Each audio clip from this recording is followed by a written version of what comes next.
Hello, what's up mga loads? For today's video mga loads, magluluto pala tayo dito ng paklay. Ito po ay isang bituka or tungol ng baboy. Ito po yung bituka na na-chop na po natin at napakuluan ko na po ng 30 minutes. At ready na po yung sibuyas natin, yung bawang, yung luya, at saka yung sili.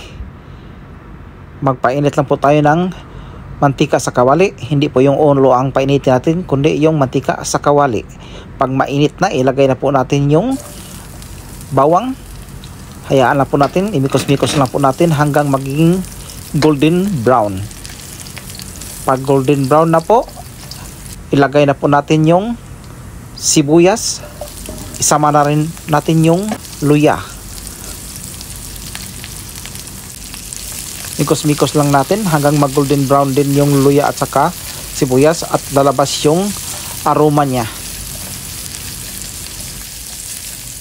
At dito naging golden brown na yung luya at saka sibuyas at lumabas na yung aroma niya. Ilagay na natin yung bituka.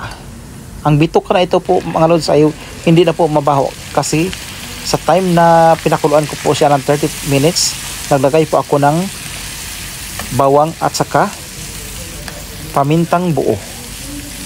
Ayan, tapos tinapon ko po yung tubig niya. Siyempre mga lods, mikos-mikos lang po natin ito. At maglagay na tayo dito ng pamintang durog. Maglagay din tayo ng, mayroon ako ditong mix seeds na pangpatanggal ng amoy, pangpatanggal ng lansa. Tapos maglagay din tayo ng bitsin, asin, konting mikos-mikos.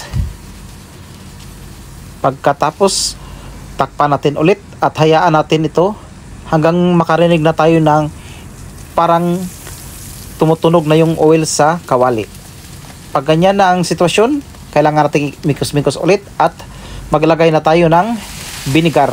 Ang vinegar ay tumutulong para matanggal po yung lansa or amoy ng bituka. Siyempre naglagay tayo ng soy sauce, yung liquid seasoning natin at saka oyster sauce. Mikos-mikos lang natin mga lods para ma-mix yung pampalasa na nilagay natin. Takpan natin ulit. And after a few minutes mga lods, ito na po siya mga lods. Binuksan natin ulit at mabango na siya. Tumatalab na po yung pampalasa na nilagay natin, lahat ng marikado na nilagay natin. At this time mga lods, maglagay na tayo ng cornstarch, yung tinunaw natin na cornstarch. So ilagay na natin. Ito po yung nagpapalapot ng paklay natin.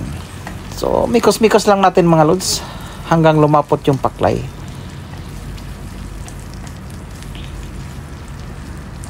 And pagkatapos nito, maglagay na rin tayo ng sili. So ang sili po ay nakakatulong para dagdag aroma ng ating paklay at nagbibigay din ng sipa yung anghang niya.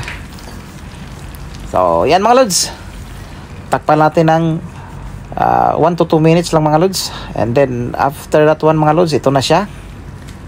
So ready to serve na po mga lods. Okay na po ito mga lods. Luto na po yung sili na nilagay natin. So ready to serve na po siya mga lods. Siyempre mag final look muna tayo mga lods. Ito na po yung final look nya. Ready.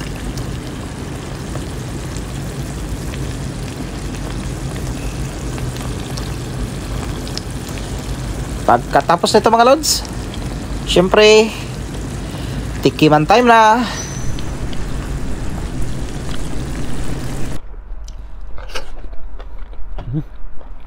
Sarap.